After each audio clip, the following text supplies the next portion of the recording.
जिस नौजवान ने पुलिस का यूनिफॉर्म पहना हुआ है, फरियाद भट्टी इसका नाम है। सोशल मीडिया पर इनकी किरदार कशी की जा रही है। करेक्टर लेस इंसान है, आप रिश्वत लेते हैं और बाकायदा 6.5 लाख रुपया रिश्वत का इल्जाम भी आप पे लगाया गया है। मोहसिन नामी शख्स का इस पूरी गेम में क्या किरदार है? मोहसिन और फरूक हैं, ये बदनाम ज़माना मंशात रोश हैं। बदनाम ज़माना माई बेबी है, इनकी वालदा, उनके बच्चे हैं। मोहसिन को मैंने मंशात समेत पकड़ा है, मैंने इस पर मंशात का पर्चा दिया है। अब उनका ये कहना है जी हमने फिल्पस के थ्रू जी फरियाद भट्टी को 6 लाख रुपए दिया और फरियाद भट्टी ने फिर भी हम पे पर्चा दिया। अब इनके पास रिकॉर्ड है जी, इन्होंने 5 लाख बैंक से निकलवाया 11-12 बजे का। अब मैंने जो इस पर FIR दी है वो 8:42-47 पे पैसे पकड़ के दफात जो लगाई हैं वो थोड़ी कमजोर लगाई हैं। 9C का पर्चा दिया है, जो बनता था। ये 5 भाई हैं टोटल मोहसिन, इनको 5 पर 9C के पर्चे हैं। 2 बहनें हैं, दोनों बहनों पर भी पर्चे हैं। इनके जो बहनोई हैं उन पर भी 10-10 9C के पर्चे हैं। इनके खानदान पर टोटल 107 मुकदमा है। जी अस्सलाम वालेकुम नाज़रीन, मैं हूं आपका मेज़बान इर्तज़ा भट्ट। ये जो आप तस्वीर स्क्रीन पर देख रहे हैं, जिस नौजवान ने पुलिस का यूनिफॉर्म पहना हुआ है, फरियाद भट्टी इसका नाम है और ये मेरे साथ इस वक्त मौजूद है। सोशल मीडिया पर इनकी किरदार कशी की जा रही है। ये कहानी है क्या ये वाकई रिश्वतखोर पुलिस ऑफिसर है या वजह कुछ और है? आइए इनसे बात करते हैं। अस्सलाम वालेकुम सर। जी वालेकुम सलाम। भट्टी साहब, आपके खिलाफ सोशल मीडिया पे एक मुहिम चलाई जा रही है कि आप इंतहाई करेक्टर लेस इंसान हैं, आप रिश्वत लेते हैं और बाकायदा 6.5 लाख रुपया रिश्वत का इल्ज़ाम भी आप पे लगाया गया है। और वो शख्स जो मोहसिन है, उसने हाथ में जो है वो स्टिक पकड़ी हुई है बाकायदा, और वो रोते हुए बता रहा है कि आपने उनकी फैमिली को ब्लैकमेल किया है।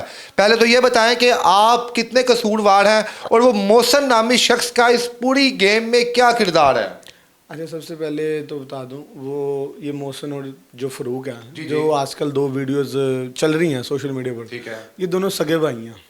जिसमें से मोहसिन कहता है जी मैंने 6 लाख रुपया भट्टी साहब को दिया है और उसने मुझ पर नाजायज़ मंशात का पर्चा दिया। 6 लाख लिया? नहीं, मैंने कोई नहीं लिया, पहले सुन तो लें। ठीक है। तो एक फरूक है, उसका बड़ा भाई है, वो कहता है जी मैं 3,70,000 रुपये देकर फरियाद से मैंने जी अपनी जान छुड़वाई है। सबसे पहले मैं आपको इनका बैकबोन बता दूं। ठीक है।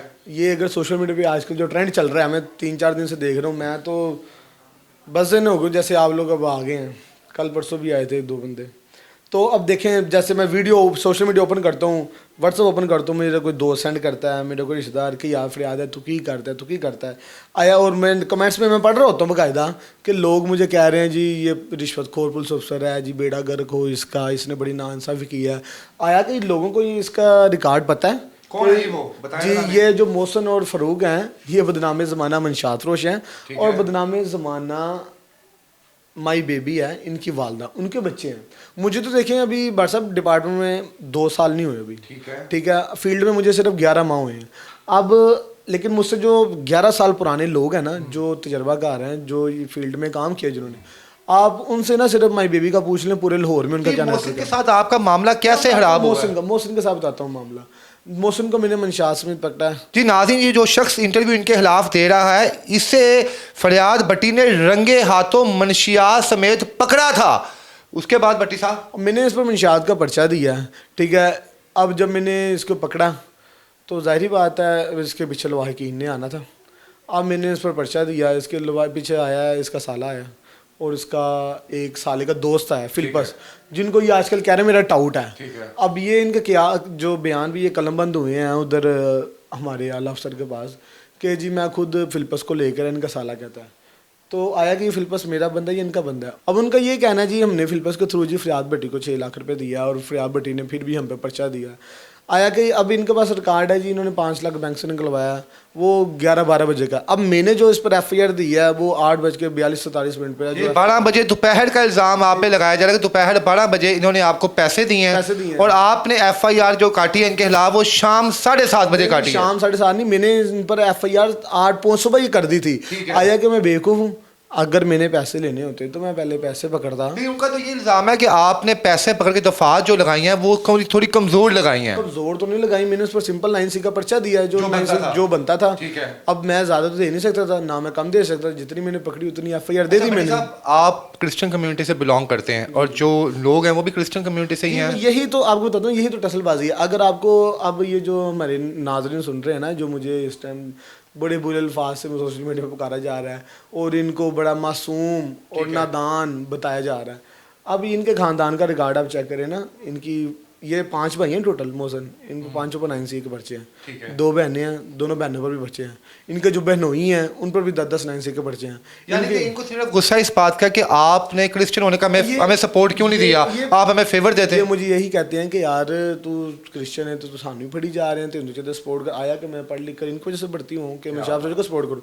अच्छा, दूसरा ये स्टोरी यहाँ से स्टार्ट होती है। मैं शादर टाउन थाने में तैनात था, वहाँ एक जाज और जॉन्टी बंदा पकड़ा गया था। ठीक है, वो भी इनका जानने वाला है। अब उसने भी इंक्वायरी लगाई थी जी, हालांकि उस पर FIR मैंने भी नहीं दी थी, वो आतिफ ए से नहीं दी थी, तो उसने मेरी इंक्वायरी लगा दी जी। वो इसका महल्लेदार है सुनील, मेरा बहुत अच्छा दोस्त है। उसकी टसलबाजी की वजह से कि जी ये सुनील दे कहने तो फरियान ने सानू छुड़वाया नहीं, तो फरियान ने साढ़े ते पर्चा करवाता है। हालांकि पर्चा दिता किसी होर ने, फड़िया किसी होर ने।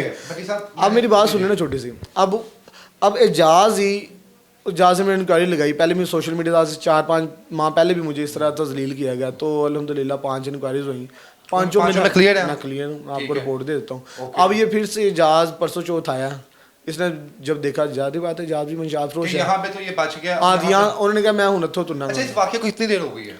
किसके एजाज को? हाँ जी, ये मोहसिन वाले वाक़े को। मोहसिन के वाक़े को उसको तो पर्चा दिया मुझे 1 महीना हो गया, अब उसको याद है 6 लाख रुपए देने। मैं बात करने लगूँ यहाँ पे कि 1 माह पहले का ये वाक़या है और अब वो सोशल मीडिया पे आके इनके खिलाफ जो है मुख्तलिफ किस्म के बयानात दे रहा है। अगर मोहसिन साहब आपके साथ कुछ ऐसी वारदात हुई थी तो आप उसी वक्त मीडिया का सहारा लेते आते, आप CCPO साहब के पास जाते, आप DIG साहब के पास जाते कि मेरे साथ इस नौजवान ने रिश्वत ली है। लेकिन यहाँ पे मामला बिल्कुल बरअक्स है। जिस शख्स के बारे में आप कह रहे हैं कि उन्होंने इसे रिश्वत दी है, वो शख्स भी इस वक्त इनके साथ खड़ा हुआ है, इनके हक में खड़ा हुआ है। वो नौजवान जिस पे ये इल्ज़ाम लगाया गया कि उसने आपको पैसे भेजे हैं, आपको पैसे पकड़ाए हैं, वो नौजवान इस वक्त कहाँ पे और क्या कहना है उसका? वो अपने घर में होगा। वो उसका कहना यही है, जाहिर बात है। वो कहता जब उसने पैसे दिए नहीं वो क्यों माने। अब वो कहता है कि यार अब इन्होंने उनको कह के यार तू कह दे ऐसे फिर आप ने पैसे तेने तही तेन भी जो काट देंगे। और उस बेचारे को भी पीछे आने का सिला ये दिया जा रहा है, उसको भी इंक्वायरी में घसीटा जा रहा है, लेकिन वो आ रहा है। यानी कि जिस शख्स पे ये इल्ज़ाम लगाया गया है कि उसने रिश्वत का पैसा आगे पहुंचाया है, वो उस शख्स ने भी अपने हाथ खड़े कर लिए, जनाब मैंने तो 1 रुपया ना लिया है ना आगे दिया है। इस शख्स को सिर्फ इस चीज़ की सज़ा दी जा रही है, ये क्रिश्चियन है, और जिस शख्स पे इसने पर्चा काटा है वो भी क्रिश्चियन है। वो इन्हें फ़ोन करते थे कि यार तू साड़ी बरादरी का ख्याल ही नहीं कर रहा, और ये आके से कहता था मैंने पढ़ लिख के इसलिए नहीं आया कि मैं आप लोगों को फेवर दूं, मैं जो काम भी करूंगा मेरिट पे करूंगा। भट्टी साहब, मैंने अभी देखो आपकी मुलाकात भी हुई आपकी फैमिली से, यार आपकी वालदा की आंखें नम थी, कितना मुश्किल मरहला है सर। नहीं वो जाहिर बात है, अब मैं फिर नहीं फैमिली की कोई बात नहीं करूँगा। वो हमारा अब देख रहे वो डिपार्टमेंट, जब जाहिर बात हर बंदा वीडियो देख रहा है वो कह रहा है कि यार है कि फरियाद नहीं करता है, घर वाले परेशान तो होंगे, जाहिर बात है। मैं इनकी तरह थोड़ी हूँ कि ये अपनी बीवी बच्चे लेकर पहुँचे, बीवी बच्चों का सहारा लूँ, नहीं कोई इशू नहीं। अगर मैं गिल्टी हूँ मेरा डिपार्टमेंट मुझे सजा दे, लेकिन मैं गिल्टी नहीं हूँ तो सच बताएं। जी जी ठीक है, आप बिलीव करते हैं, आप रिलीजन है, आपने 1 रुपया भी पकड़ा था इनसे? मैं कह रहा हूँ अगर 1 रुपया भी साबित हो गया ना, मेरा डिपार्टमेंट बैठा है मुझे सजा देने के लिए। और ये आप लोग जरा बरह मेहरबानी, ये अब सारे इल्ज़ामात मुझ पे लगा रहे हैं कि मैं रिश्वतखोर हूँ या मैं झूठे पर्चे देता हूँ। ये इनके खानदान पर टोटल 107 मुकदमा आता है। 107 मुकदमा आता है इनके पूरे माई बेबी के ऊपर नहीं, इनके पूरे खानदान पे, जिनका एक सबूत मैं आपको दूंगा, मैंने दिया भी दफा। कैसी हैरान कुन बात है कि एक शख्स जो पढ़ लिख के Punjab public service commission test pass करके आगे आता है और उसे आप 1 मिनट में रिश्वतखोर साबित कर देते हैं अपने सोशल मीडिया पे बयान देख के। और दूसरी जानिब वो शख्स जिसके ऊपर 107 मुकदमात हैं, जो खुद मंशियात समेत पकड़ा गया है, और आप बजाय इसके कि इसके आप अप्रिशिएट करें कि इस शख्स ने जो है अपना रिलीजन्स को आगे नहीं देखा, अपनी ड्यूटी को आगे देख के इसने जनाब उन्हें हवालात में डाला है, आप उल्टा इस पर तनकीद करते जा रहे हैं। अच्छा, आखिर में ये बता दें फरियाद भट्टी साहब, अगर आप कसूरवार निकलते हैं तो इसी कैमरे के सामने आके आप माफ़ी मांगेंगे? नहीं, देखिए मैं माफ़ी क्यों मांगूंगा? अगर मैं कसूरवार हूँ तो मुझे सज़ा दीजिए, उसकी बात कर। तो मेरा डिपार्टमेंट बैठा है मुझे सज़ा देने के लिए। मैं देखिए सबसे पहले तो मैं किसी को जवाब दे नहीं हूँ, ना अपने डिपार्टमेंट को जवाब दूँ, ना ही मैं किसी सोशल मीडिया उनके पास कोई एविडेंस हो तो ठीक है, वो लेके आए मीडिया पे, तो क्यों लेकर आए, ज़रूर लेकर आए। लेकिन ये लोगों से मैं रिक्वेस्ट करूंगा कि पहले हल्ले मैं गुनाहगार होया मैंने तो मैंने पहले गुनाहगार हैं, अपने आप को समझ रहे हैं, जो आप कह रहे हैं गुनाहगार भी हुआ नहीं, और नहीं लोगों का मैं गुनाहगार आप कॉन्फिडेंट हैं तो आप कहें भाई मैंने गुनाह किया ही, और मैंने गुनाह किया, यही तो मैंने कहना है, गुनाह कीता नहीं तो तुम मैंने पहले रिश्वतखोर साबित करता है। आपने रिश्वत अगर नहीं ली तो कोई शख्स, मैंने और किसी से रिश्वत नहीं ली तो कोई शख्स मेरी किरदार कशी कैसे कर सकता है? और ये कहते हैं जी मैं झूठे मुकदमे देता हूँ कि इन पर जो पहले मेरे पर्चा मिलाकर ना टोटल 107 इनके खानदान पर, पहले 106 पर्चे मैं नहीं देते, मुख्तलिफ थाने ने देते नहीं। जी नाज़रीन, ये भट्टी साहब थे, हमने इन्हें ट्रेस आउट किया और ढूंढा और सोचा कि इनसे भी सवालात पूछें, इनकी कहानी आपके सामने रखनी है, फ़ैसला आप लोगों ने करना है। क्या फरियाद भट्टी जो है उसने वाकई रिश्वत ली है या नहीं ली? और जिस तरह ये कॉन्फिडेंट तरीके से यहाँ पे बात कर रहे हैं कि अगर इनके पास कोई एविडेंस, कोई सबूत, कोई फुटेज, कोई ऑडियो, कोई वीडियो या कोई भी ऐसी चीज़ है तो मंजर यहाँ पर लेके आए, मेरे इदारे को दें और मेरा इदारा मुझे जो सज़ा देगा वो सज़ा मैं एक्सेप्ट करने के लिए तैयार हूँ। इसके साथ ही मुझे आप इजाज़त दें। अल्लाह हाफ़िज़।